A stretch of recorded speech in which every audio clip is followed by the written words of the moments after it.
So I'm going to welcome to Running Your Stories today, John Lambe. John and I, how long ago did we meet, John? A couple of years, maybe? About 2 years ago, roughly, maybe. Yeah. So yeah.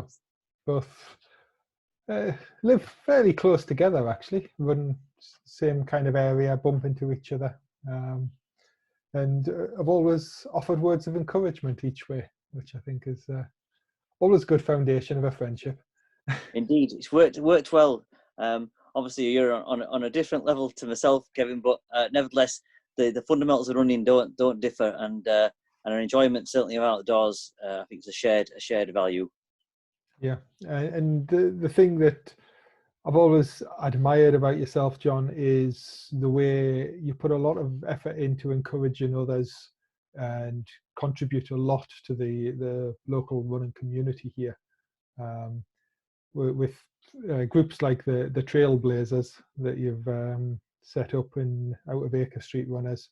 And I know, because we talked in reasonably early days of that you've always tried to go about these things in whatever you could find to be the right way, doing your run leaders course and inviting some random stranger from Mountain Rescue to come and talk to people about safety in the hills. And and that's good. It's always good to see people trying to go about things the right way. And absolutely, I think I've a great.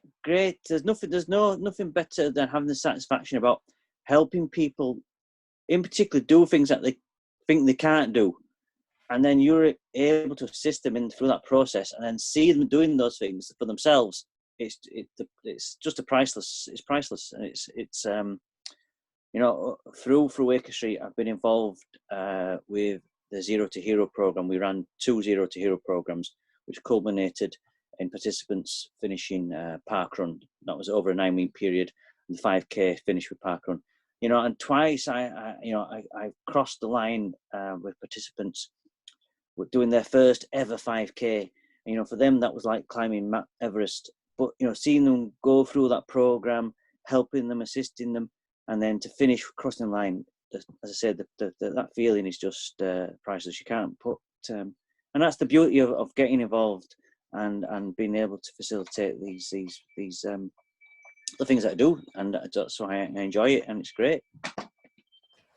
Yeah, and it's absolutely fantastic to see, because it's something I'd be interested in doing myself, but I know I'm overcommitted between Mountain Rescue and kids and podcasts and my own running. So I do kind of sit back and admire people like yourself and people at the other local clubs that are putting this effort in to bring people through.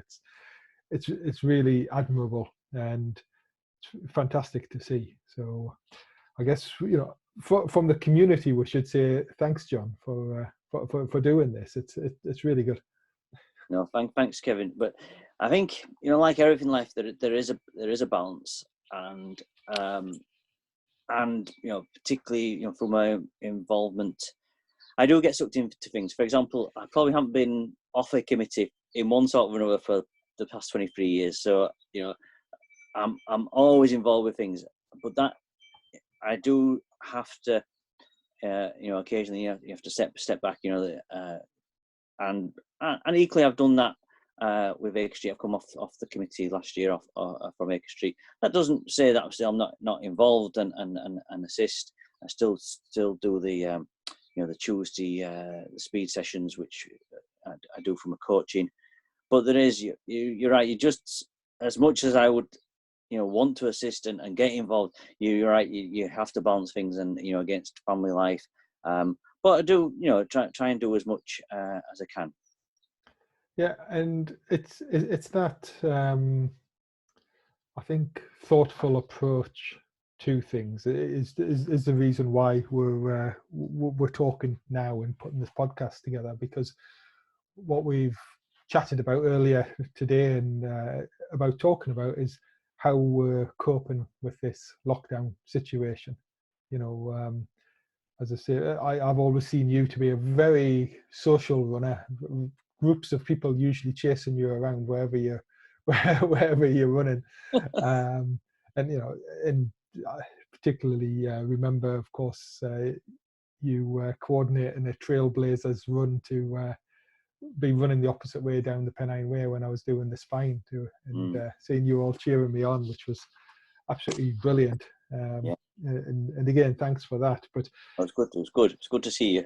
Yeah, and it's that sudden change that we've had from, I'm used to having the freedom of driving somewhere and going on ridiculous runs and having big races planned, and that's all gone. And it's a short-term thing, but yeah, it causes you to think about things again, and so yeah, I guess I'm just looking for where do we start? Should we start with how we both have approached exercising within the rules? Yeah, I think so. Yeah, I mean, I'll start off by sort of saying, my experience, how I've approached it. Like you say, I am a credible social runner. Not that I don't enjoy running myself. For example, we have very lucky to have a caravan over on the East Coast near Robin Hood Space. So when we're over there, I run by myself, and I'm quite easy just to get up and go and off. I'll be out for 2 or 3 hours or more even. And no hassle. But it's lovely. When I'm back home again, to get back with friends and you're running and you're encouraging each other, and you're out sharing those experiences together. But now, of course, we don't have that opportunity now, and we've got to adjust. But we have, as runners, we have this drive, within us, still to want to get outside, still to be able to keep up to our training plans. Although all races are cancelled at the moment, nevertheless, we still want to keep up our fitness, and you still have this yearning to see your friends.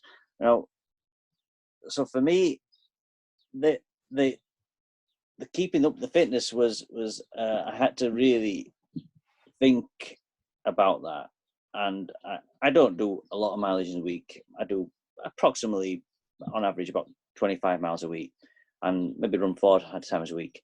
And the biggest challenge for me was thinking, how do I get my long run in? And within reasonable guidelines that the government have set out. So very roughly, staying as close to home as possible. Trying not to be out for a big length of time. So that was the biggest challenge for me. And I remember my first long run. I went up to our local playing fields. Very lucky to have playing fields near us where we live. Great open space, love it. And I chose to run around there for 10 miles, would you believe? So it took me about 2 hours, probably out longer than I felt comfortable about with myself. And didn't have any issue running on the fields because it was big open space. But I did have issue of trying to avoid people. It was a Sunday afternoon, so I went at the wrong time because the people were out. Not loads of people, but nevertheless, people were out walking the dogs. So I found it really stressful trying to avoid people, and so I didn't actually really enjoy that at all. But not because it was just going on the fields and stuff. That wasn't the point, because it got lovely views over Huddersfield towards Castle Hill, looking towards one of my favourite hills, West Nab, over Marsden Way in the distance. So that wasn't an issue. But this thing about trying to get the long run in, and then we have this thing, I must. But maybe you don't have to. The thing is, we can tick over, and I've just come now to that being happy with ticking over. Now, having said that, that's notwithstanding that I'm not challenging myself. So a good runner, Howard Dracup, who you'll know and friends are with, he's a very experienced ultra runner. He posted up a 30-day challenge, which is about choosing a hill and then running it every day in April, and you repeat reps on it. So first of April you do 1, second of April you do 2, and so forth and so forth. So I thought, yeah, I can do that. That gets me out every day. It's a bit of a challenge, keeps up the fitness. And so that's what I'm doing at the moment. It's not very far away from home, and although I'm doing it on a hill, which I begin to think I've chosen, which is completely unrealistic, because I think come after day 20, I'm not going to be able to do it realistically. But nevertheless, I'll keep going as far as I can with it, and but that suits me down to the ground. I go early morning now or late at night, so there's not too many people about, so that's good. And the group, I'm actually finding this time very useful just to step back and slow down. And like you say, I've used to being organising things, getting out and about, but the time I'm just using now to come back down, and I'm quite happy just with myself and my running. And it equally, you know, for some people, this time is a spiritual time. We're in Holy Week. I'm a Catholic. I'm not a practicing Catholic, but we've been forced in this time to adapt, and equally our local church has adapted, and our parish priest and the priest there have been doing podcasts. Our priest is called Father Lodge, so we call it. He's coined it the Lodgecast, and he's very open about it. You know, he's not into technology, but there he gets there on Facebook and YouTube. We have our masses streamed via YouTube. Well, the church owns created a YouTube channel now. So I've actually probably been to church more than I have in the past year. Normally I just go Christmas, Easter, and so on. But now I've been tuning in, and those podcasts have been really good and just helping me to reflect and get a bit more focused. So that's what I've done. Just step back. We're still in the period of Lent. We'll finish on a Sunday. Lent is about a time of sacrifice. And equally, I mean, running, we've had to sacrifice, you know, that social side, but I'm using it positively, and I think that's the way is to see this. We're not stuck at home. We're safe at home, and equally, I've adapted my running in the same sense, you know, to adapt it to be able to do it safely, and that's the key thing. Yeah, and it's very admirable, and as we discussed a little earlier, I think, you know, from many people have been trying to adapt it in different ways, and are seeing different challenges. I've been sort of reacting to it slightly differently, still with exactly the same intent of staying within the government guidelines. Now my weekly mileage at the moment's more like 50 miles a week, would be progressing up to 70, because I was targeting like the summer spine, and then the Lakeland 100 after that. And so, as you say, looking at how you could get that mileage in within the guidelines is very difficult.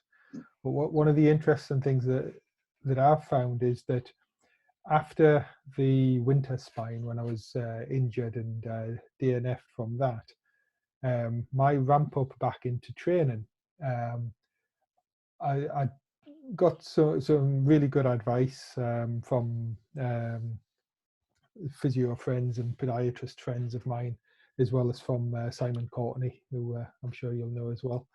Yeah. And I put together a program that replaced running with some other exercises. So initially I was doing quite a lot of swimming because I wanted really, really minimal impact. And I was doing spinning on the bike, but the bike work involved going to the gym, which I now can't do. And Simon helped me put together a really good strength training program. And so I was equating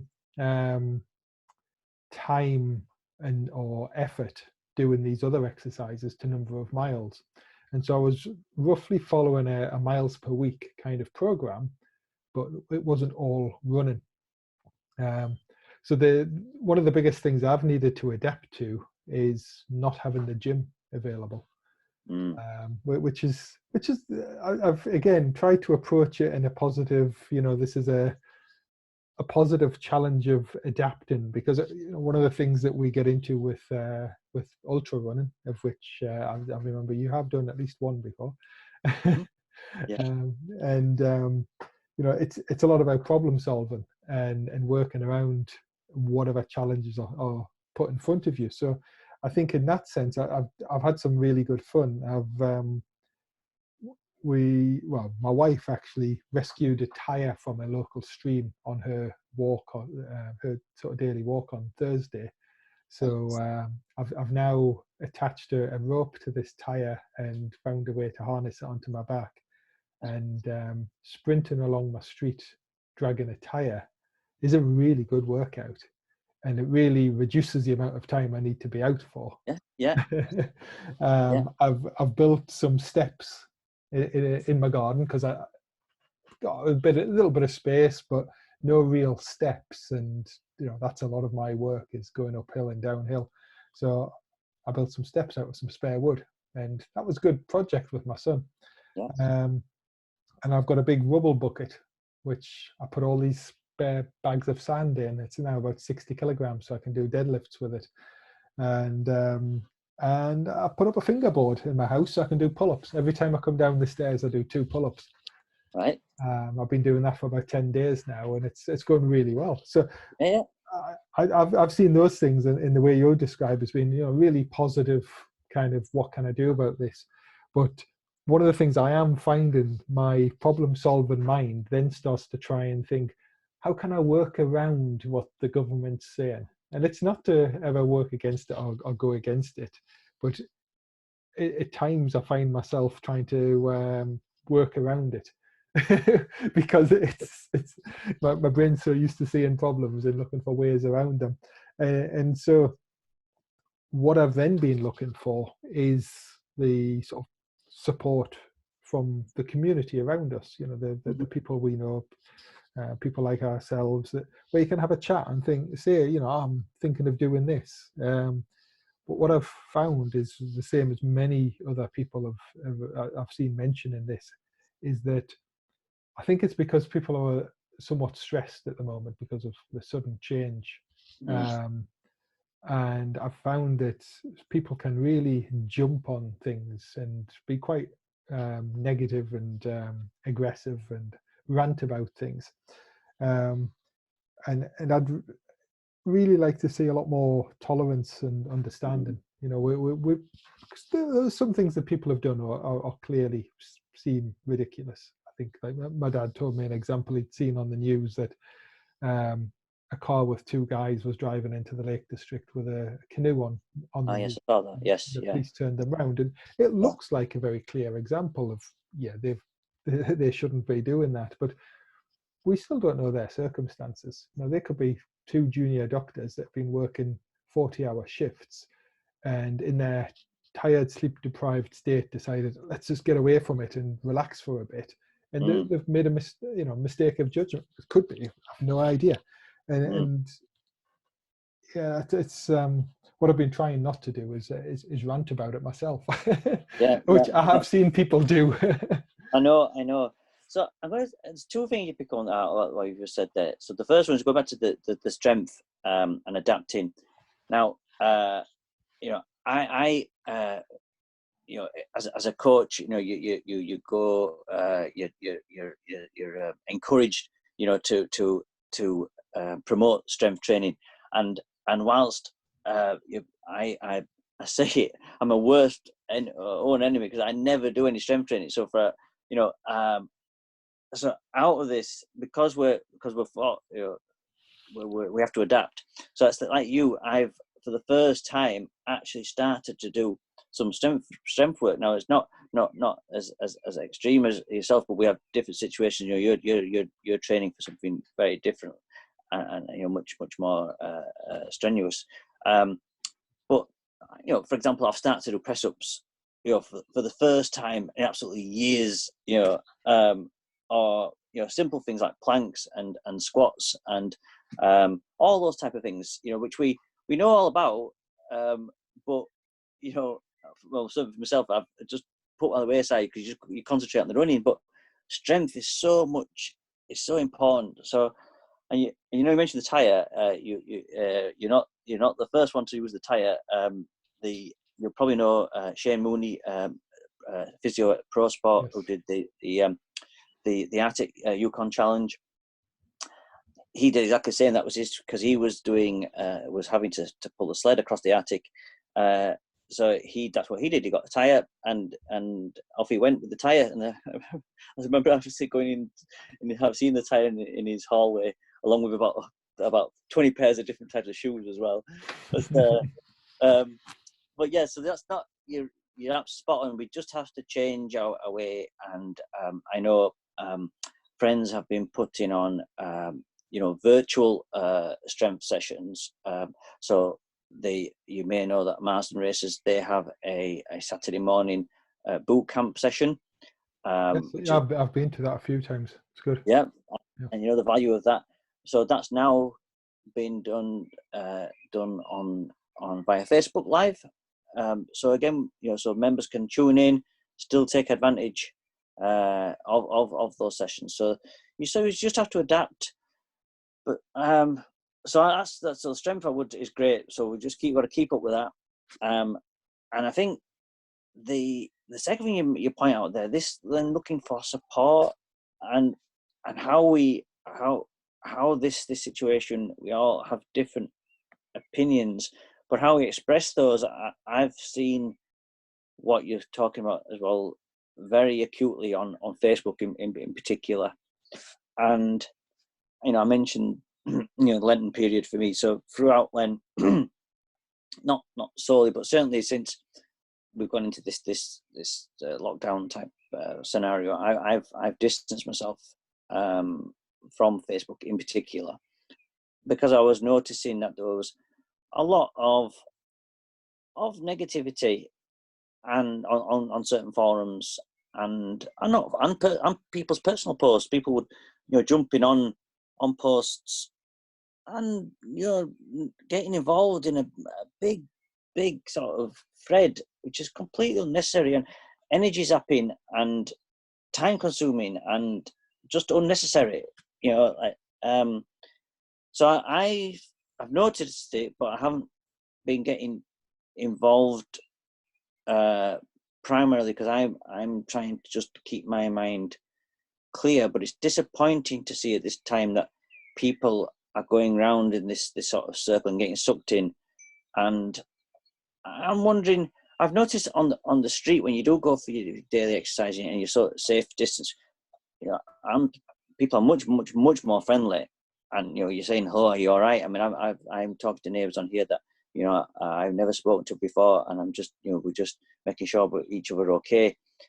And I would like to see more of that on social media as well. If we're doing it physically, why aren't we doing it on social media? Why are people being so, I don't know, so like you described, so aggressive with one another? Because you have the safety of a keyboard between you. You just talk to people like you would in person, and that I think it is disappointing that we're not seeing that being transferred through. Well, I'm saying social media, but I'm talking about Facebook in particular. I've joined Instagram recently, and I'm finding Instagram a far more positive platform for myself. I'm not finding that negativity on that particular platform. But I just keep it to running. I don't talk about other stuff. I just use it for running purposes. So sorry, just to touch on that, because you reminded me about something very interesting there when you mentioned about the friendliness that we're seeing out and about, which again I'm seeing, but also the new kind of closeness and community with neighbours. So something we did on my street just before the sort of restrictions came in, myself and my two direct neighbours, we put notes through every door on the street and said, if anybody needs any help, here's, like 6 of us put our numbers on there, and said, contact us. And we set up a WhatsApp group. We've now got people from 8 houses on the street in that WhatsApp group. And again, as you say, with the kind of real world things, if one of the neighbours is doing something a bit odd, a bit, that might be questionable, people are quite reasonable about it. And they might offer some advice, but it is advice, not harsh criticism, ranting at them. And as you say, it is a little strange why people seem to be so different behind their keyboards. Yeah. Where what we really need right now is to remember that everybody, at the very least, is under the stress of change, because everybody's life has changed in the recent weeks, and it would be great if everybody in the running community could support each other through that. I think it's because I mean, it's interesting just trying to put together episodes of the podcast. I've had a number of episodes fall through, and I think it's because people are kind of too stressed to kind of start to go on record, even though I've been offering to do episodes to help promote somebody's business, because it's a related, and there's a good story there that would be interesting, and it's not happened, and things like that. And you just kind of think they try to help people, but it's as you say, you can only commit yourself too far, otherwise you get dragged into these kind of spirals, I think. Yeah, and I feel, we've all, like you said, you mentioned the guy, the fellow with the canoe. We don't know their circumstances, and everyone's circumstances are different, and how we've got to try and deal with this is going to be different for everybody, and it is that having that tolerance. So what I'm doing with my 30-day hill challenge isn't going to be everyone's cup of tea. Whilst what other people are dealing with it equally isn't for me. So I know I've seen friends are partaking in a lockdown challenge, for example, where it's about you've got to go out and find certain items and take a selfie with those items, which is great fun. It sounds absolutely wonderful, and I think after all this is over, that would be definitely for me. But that's something for me at the moment is not is not something I want to partake with. And now while it would be very easy to actually I don't know, criticize why should I criticize my fellow runners for doing that if that's how they're going to deal with the situation, so long as they're doing it safely and it's helping them through this situation, then that's great. And I think the paramount thing is we can all very quickly to come to conclusions. But I think predominantly, so long as people are undertaking their activities, whatever that may be, as long as they're doing it safely, I think that's the key thing. And I hope that people do. I don't know. I've seen on a lot of forums people, the moderators are having to step in and actually say, right, come on, guys, play nicely.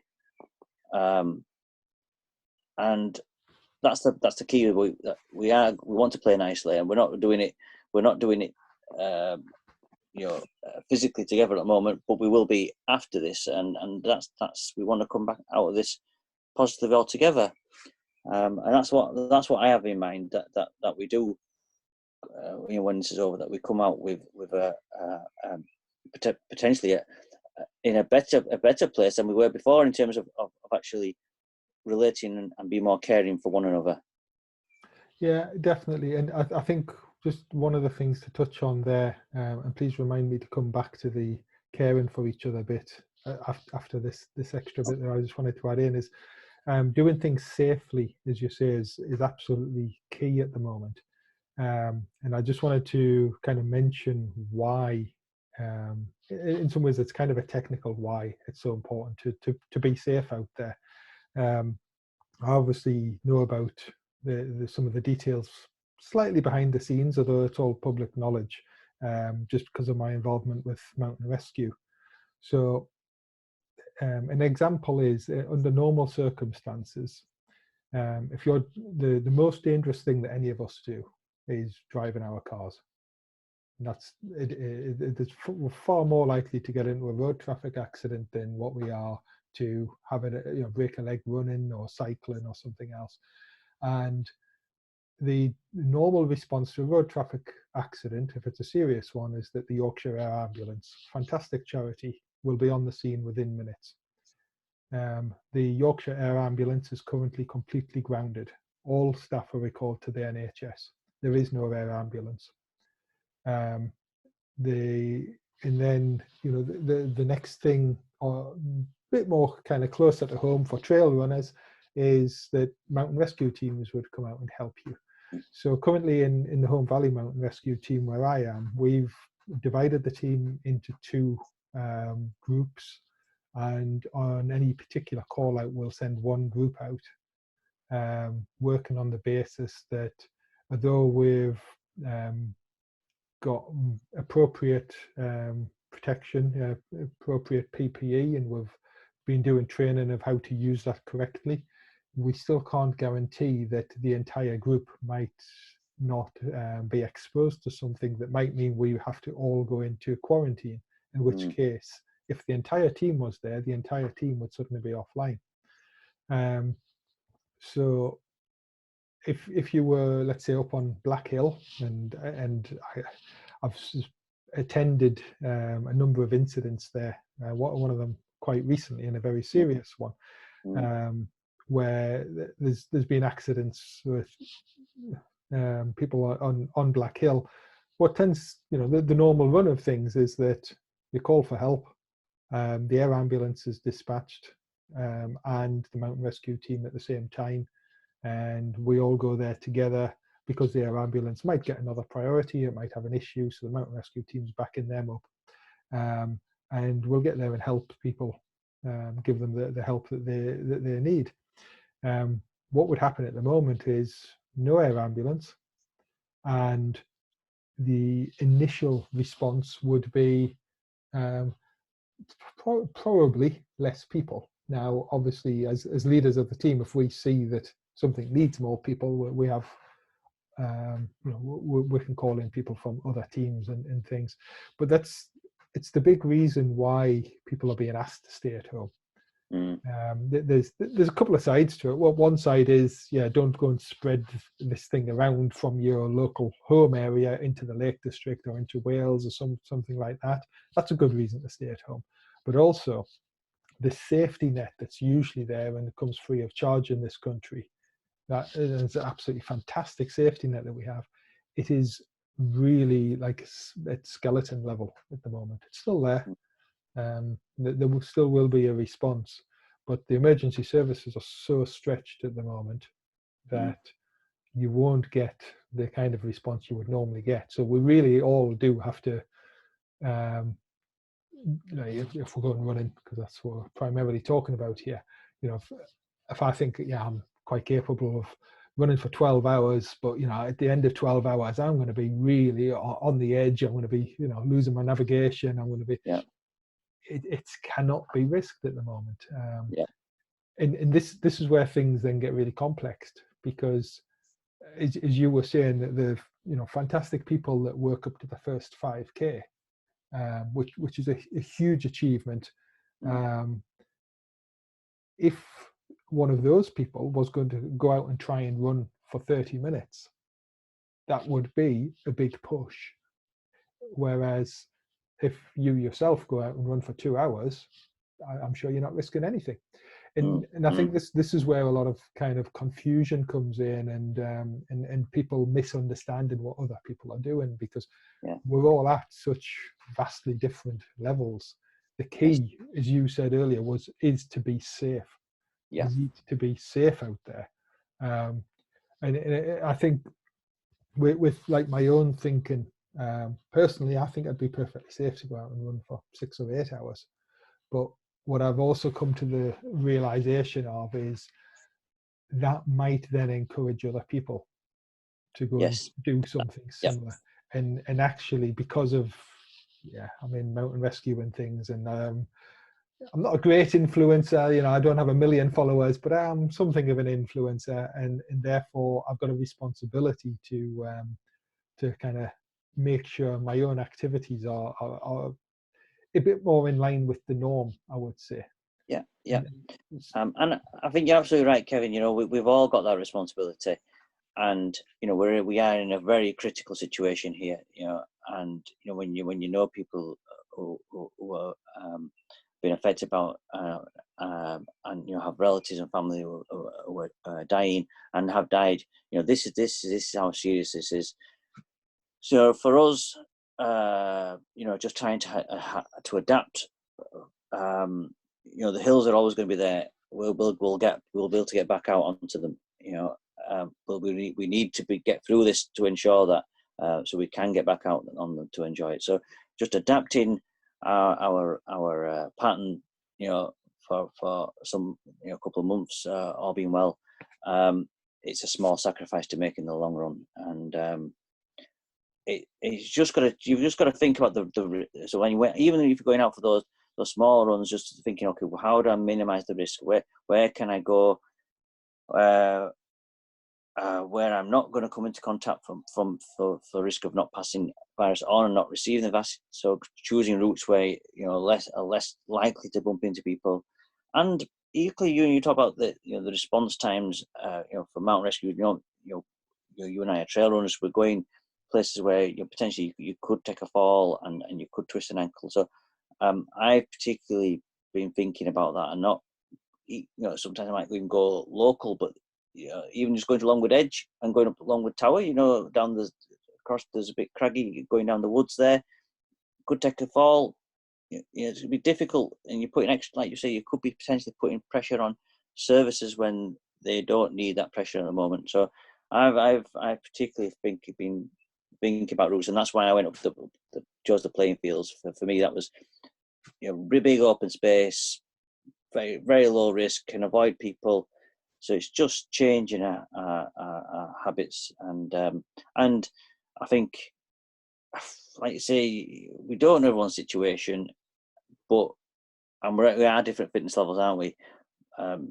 So it's having a bit of understanding of that as well. Yeah, absolutely. It's the understanding and tolerance, and as I say, even if you see something that looks very clearly, obviously, in your personal evaluation of it. Notice I very carefully didn't use the word judgment and judging. I don't want to judge people, but you do evaluate. We constantly risk assess, as you say, as trail runners, and you can see somebody doing something and think that looks risky to me, but it doesn't need shouting at them or ranting at them. It needs maybe a quiet word. Ask if you can offer some advice. Check and maybe that's when you mentioned to come back to caring. You say, I'm saying this because I care about you. I care about people around us. I care about our local community. So I'm saying this to you because I care. Yeah, that's right. And as you say, we are all looking for the right way to care for each other, because I think once it's the right time and safe to do so, I think we're going to be going out on some massive group runs with a lot of people, and going to the pub afterwards, and probably there'll be a lot of once it's appropriate, a lot of hugs and handshakes going on, and yes. And as you say, I think there's going to be a lot of sort of care like that out there, and I think one of the things, therefore, that I know I've been involved in. It's something we've been doing in the mountain rescue team, just to use it as an example. The leaders of the team have set out to phone everybody in the team, and have sort of direct contact with every member. And I say set out to because most of us are still doing full-time day jobs. Myself and my wife are both working full-time from home, and I've got 3 kids to homeschool.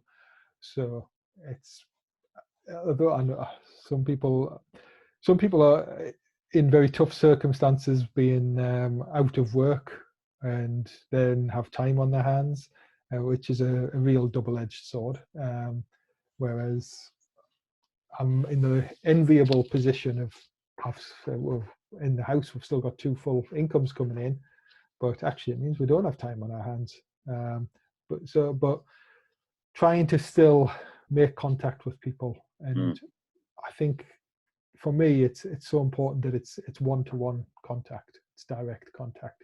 Yeah, having group chats and things is really good. It's definitely better than nothing. But the quiet person that doesn't contribute to the group chat, that's the person that probably needs the help. Probably not always. Sometimes it's the loudest one. Yeah. But yeah, it's. And I do know what you mean. So within the group that we have for our trail running, the Trailblazers. So I've been doing a Facebook Live disco, particularly for that group.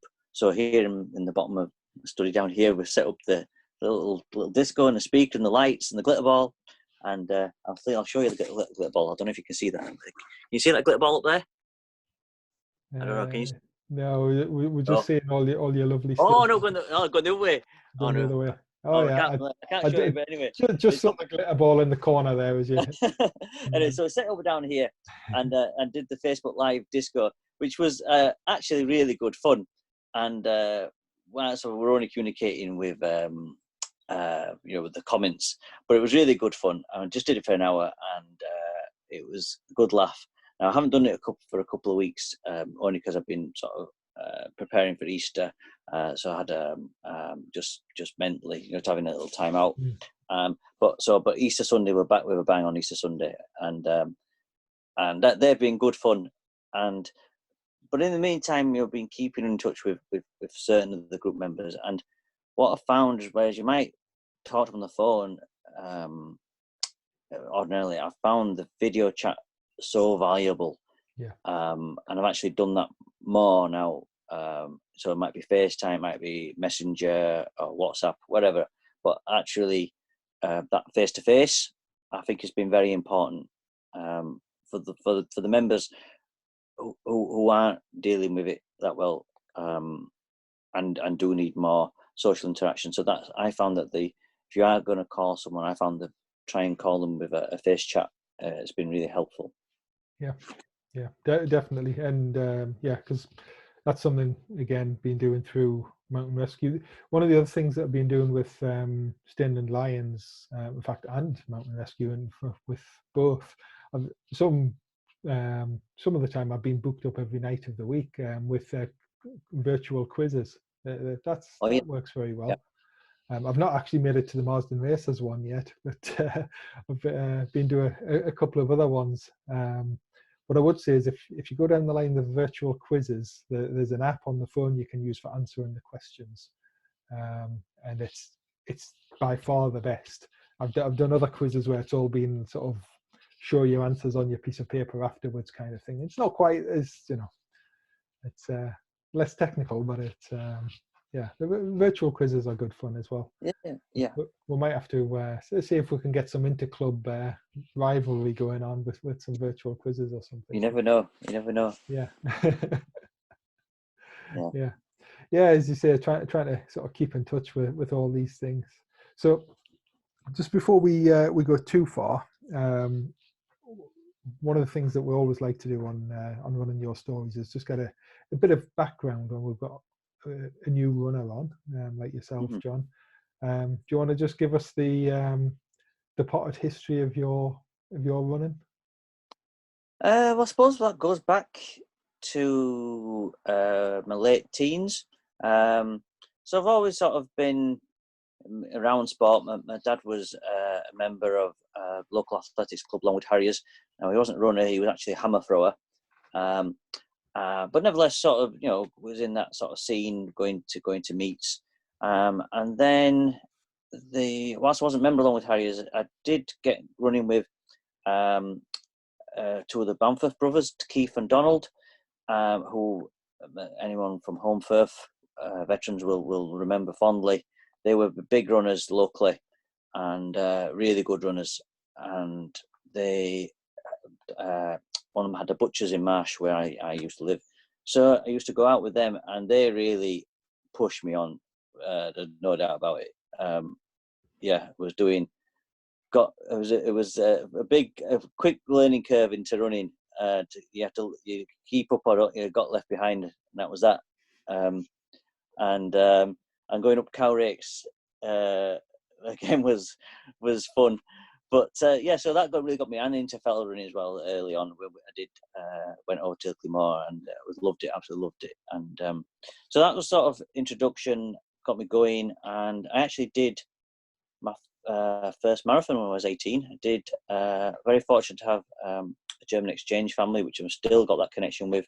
That was through early an exchange when I did was 12, and I ended up doing the Berlin Marathon as my first marathon when I was 18. Actually, I dug out a picture today of it. I don't know if you can see this or not, but let's have a look, see if you can see this or not. There I am. There's me doing the Berlin Marathon. Can you see that? Yeah, I can see that, and we can attach that to the podcast one way or another. So that was great. Really loved that. And then in the same, did that in October. Then in April went and did London Marathon. Then thereafter, haven't actually done a road marathon since then. So through one thing or another, going to university, I don't know, getting into a different lifestyle, I should just say. The running fell away, and didn't really do much running, just bit and pieces, just odd run here and there, but nothing serious. And it's probably only really sort of turning, I don't know, maybe late 30s, early 40s, maybe early 40s. Certainly put a lot of weight on, and it was just, parkrun had just started. So I went along to parkrun, and that really got me going. So I remember going to Huddersfield Parkrun, and there was just a few people there. My claim to fame at parkrun is I've come 26. Won't be coming 26 nowadays, but it was good fun. Parkrun has been great, and certainly helped me in my running career now. And I don't go regularly, but the thing of the 5K is a good measure, and the whole community aspect of parkrun I love, and I really that really got me going. So didn't do parkrun on and off. I dropped away a little bit again, and then realised I was putting too much weight on, and I've got to get back into this. And there was a few friends, from work. You may Jim Porter, for example.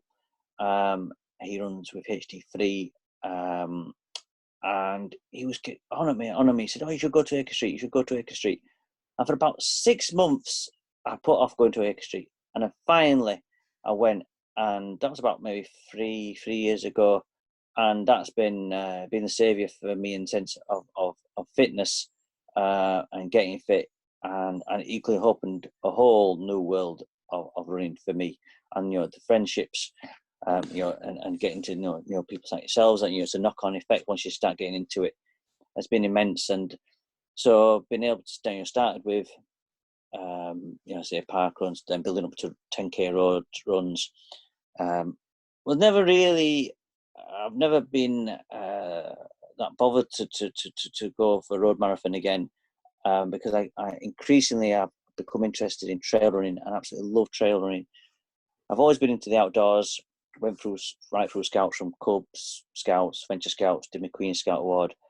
Very used to being outdoors, walking. So we did, you might have heard of the Masters Hike and the Four Inns. So done that. And now I'm running that terrain. So it's like, it's wonderful, because I know the area well, I know the paths, and it's great. You just go out and run them. And so I've really got into the trail running and love it, absolutely love it. And become more involved with Marsden Racers. So I'm now a social member with Marsden Racers, whilst my club is Acre Street. Social member of Marsden, and that's been wonderful. Being able to get out with like-minded people and get out and do crazy things on the hills. Absolutely love it. So I think that's, I don't know. And then I suppose I'm not one for, haven't got any great ambitions, but we're always pushing out. We're always a runner. You think, oh, you get so far, and I think I'm all right now. There's always something in the back of your mind you want to do again. You want to do it more. You want to do it further, faster. So I did the White Rose Ultra last year, which is a great achievement. Really chuffed I did that local ultra, and I was glad to get that under my belt. And I would like to do some of the hard moors. I know you've been you've done some of the hard moors because we have the caravan over there, so I'm familiar with that area of the world as well. But every time I mention you keep running part of the Hardmoor 60 route, so you know. I do. But every time I mention it, my wife just says, "Don't even think about it." So I'm not pushing it at the moment. I'm just enjoying what we're doing, and you know, like you said, when we set off this, I do enjoy getting people out into the hills. So particularly, you know, through the Trailblazers group, you know, introducing people more and more to places that they may not necessarily go, and getting understanding of how to do that safely. You know, and getting understanding of kit, in particular when if you're high up and the weather can change. You know, being understanding of those situations. So, no particular big running goals for me, but I think more interesting things. So I've got an ambition to run from sunset to sunrise, and I've walked it. I've done that. I've walked that. Mm-hmm. So I've walked from Marsden up to West Nab. I've watched the sunrise up at West Nab previously. I'd like to do that. Maybe it might not be this year, but that's one of my ambitions that I do want to do. Yeah, that would be it's another thing that would be a fun social thing to do, wouldn't it? Indeed, everything right now sounds like a fun social thing to do. Yeah. And indeed, you know, we've had a few of us have done. You might have seen we've done sort of over the winter. We did sunrise runs, which have been wonderful. You know, absolutely wonderful. And you'll know a good friend, Jim Harris. You know, he captured some of those wonderfully. You know, he's a great one for the photos, and he came on a couple of those runs, and we got up and we captured that very, very beautifully. And so yeah, I and there's already a few who would be up for the some more of the sunrise runs. No doubt about it. Yeah, they did look really good. I really liked that idea, and just unfortunately each one of them clashed with something for me, and I was every time kicking myself, thinking I want to be on that. But, yeah, we can't be everywhere and do everything. No. Yeah. So one of the things I wanted to just circle back to, at least briefly, it's kind of out of respect, because you did quite an interesting and reasonably lengthy monologue earlier on, and you know, I came back to some of the points that I was particularly interested in. But one of the points I didn't come back to ask you more about was about your you were saying about watching the podcasts from your local church and things like that. Because you mentioned in our pre-chat that this kind of time out from the norm, that might be a good way of phrasing it. You know, it is time out from the norm. It's definitely not a normal time right now. It's helped you to do some reevaluation and kind of rethink some things, and I think is that where some of your some of the changes come in, or?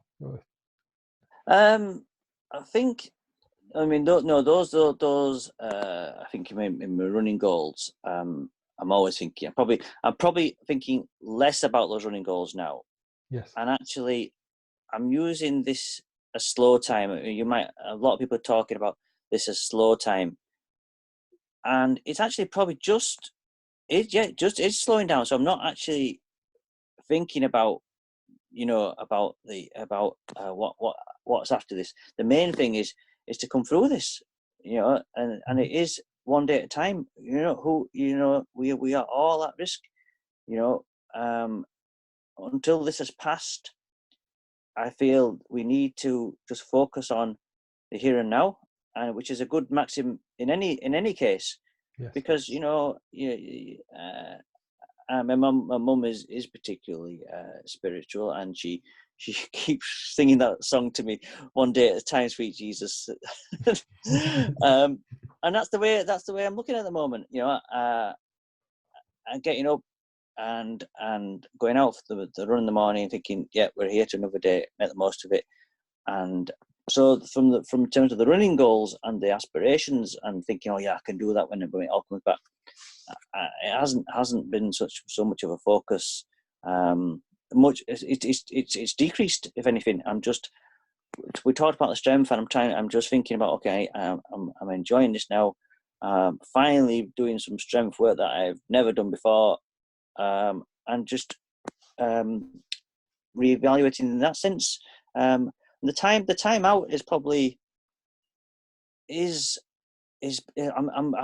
welcomed it, and like you said, with the podcast from church, just to slow down, reflect, and just use this time to maybe recharge the batteries a bit. It's the first time I've probably stopped in years, and dare I say it, I'm having proper chats with my wife again. Yeah, I haven't quite got to that level yet, because we've both still been working full time. So but we've both got a little bit of time off over this Easter weekend. So it'll, as you say, it's interesting how it changes the sort of family dynamic. I've got a really good project going on with one of my sons, painting some miniatures, which is something that I last did certainly more than 15 years ago. It's probably 20-year break in that. And just coincidentally, we'd started looking at that just before this whole situation came upon us, which is an indoor sort of activity that we can do together. It's actually just come along at a perfect time. So doing something creative and artistic is really good. But yeah, like you say, I guess it's one way of re-looking for the connections between people, and certainly family. So we, like you say, we've set up a family WhatsApp group, and we're talking together now more than we ever did, and valuing friends and family. And so for the first time yesterday, we did a little WhatsApp video chat, which was great. And then I know other families, they've been doing like a quiz. So they've been doing a quiz together as a family, and so it is this, as we're thrown into the situation, it's thrown into it. It's making the positives of it. So we can certainly in terms of those relationships, it's been good, and I've certainly found talking more to family than I would have done. And equally, friends that you might not have got in touch with for a while, you're always friends with people, but you don't talk to them a lot. But there's that's happened as well. And a friend just yesterday, he sent me some pictures from a camping trip. We went on a camping van up near High Force years ago, absolutely years ago, and it was a fantastic trip. And he sent me the photographs yesterday, and said, right, we're doing that again when this is all over. Said that we'll go and do that. And one of the it was very poignant actually. One of that group is now, he died tragically in a motorcycle accident, and we said we'll go and pay tribute to him when we do it. So it was good in that sense. Yeah. Yeah, and again, I think that to me that sounds really good because it's that direct kind of connection, you know, rather than like if he'd just posted that up on Facebook for the whole world to see. It's not the same as sending it to you, and I think it's I think that it's great that there's a lot of people trying to post very positive things on social media as well as the negative that we see. But in some ways, there's just so much of it, and it's not personal. so No.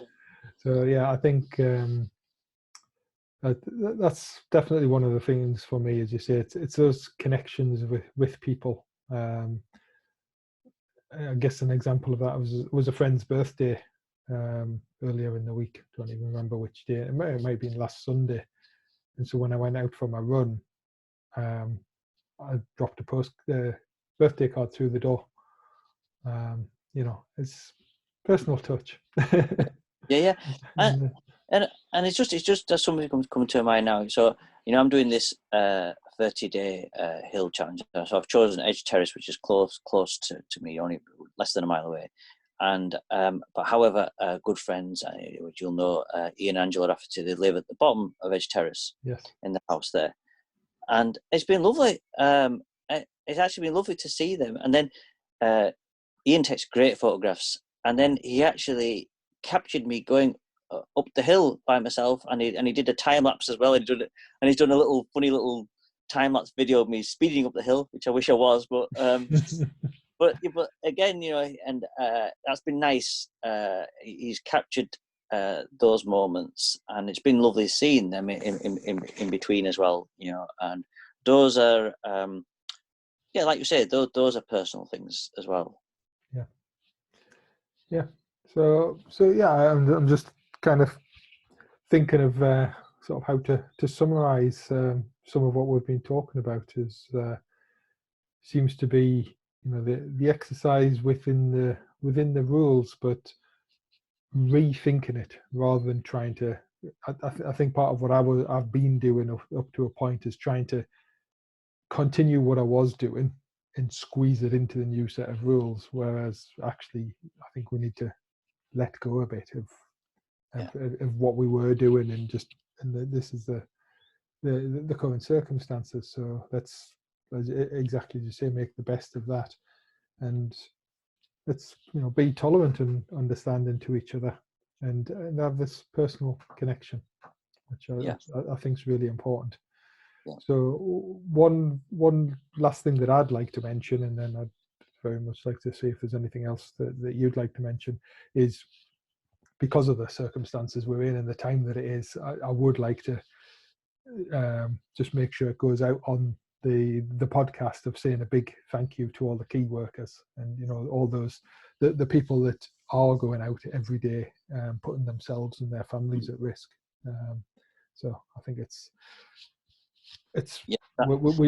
we can't say thanks enough, really, can we? No, absolutely. And it's very, very broad. It's very wide ranging, isn't it? From the amount of services that are undertaken. You've got the NHS frontline. When you see those, the reports from within the intensive care unit that are taking place, very acute, so intense. And then, all the support that goes into that. We're all, we are, there's a lot of services who contribute to what goes on, in terms of keeping everything going, and that's so underestimated, isn't it? And it is. Just from right through to delivery drivers, who are keeping the our supermarket stocked, and the supermarket workers, and you mentioned about the situations that were some of them not in less situation where we've got less, haven't got an income coming in, and or reduced income, but those people are still keeping us going, and I think that's I think that's we need to be much more considerate about that situation. And we have been, we're certainly, I don't know, we're a bit channeled to be very materialistic, but it's stepping back now, and actually we talked about being caring, and equally, let's care about those people who are caring for us at the moment. And after when this is all, let's even show more appreciation. I think. I mean, we're out. A lot of us are going out on the Thursday night clap, which is fantastic. And the council lit up key buildings in Kirklees last night. With Batley Town Hall, Drury Town Hall, and Castle Hill. Wonderful to show that appreciation. But I think nothing like you said, that personal touch. And even if we are going to the supermarket and we're at the till, it's a risky situation, isn't it? And just to be grateful and say and give those people a smile and some thanks. Yep, absolutely. I think that's very well said. I did run past some bin men earlier in the week, and I almost stopped and given them a round of applause, except I thought they might throw something at me if I did. But I genuinely feel like that.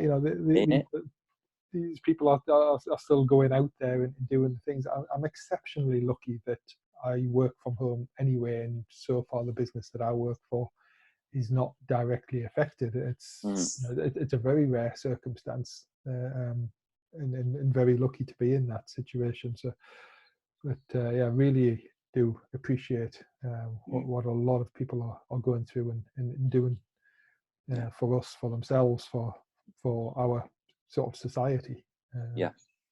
Which is really important. Right. So, anything else you'd like to add, John? No, I think that end bit. I think you've touched on it nicely there, Kevin. I think that the little bit is we're in this at the moment, but it's coming out the other side of it in a better sense. So then, when we are back doing the things that we want to be doing, that we're doing, really enjoying them, and just losing those hang-ups that we might have had with previously, and the pettiness that we might petty things that we might have picked up on previously. Let's let them go. Let's value the things that we're able to enjoy, and just be nice to one another. Brilliant place to finish there, John. So I'll just say thank you very much to our listeners and watchers. Please like us, follow us. You can catch up with Running Your Stories on Instagram, Facebook, simply because Facebook gets populated automatically from Instagram, so it's convenient. And this will be out. Will be on iTunes and things like that, and on YouTube as well for people who prefer to watch. Which more people are watching things at the moment, because I think a lot of people have listened to podcasts while commuting to work, whereas now when you're working from home, you can watch things. Maybe have an iPad on at the side while you're working. Please get in touch. We'll be looking for some more good stories and positive conversations during this period. So, thanks, John. You're welcome, Kevin. Great talking to you. Thanks for the opportunity, and I hope we've spread some love through this. Yeah, I hope so.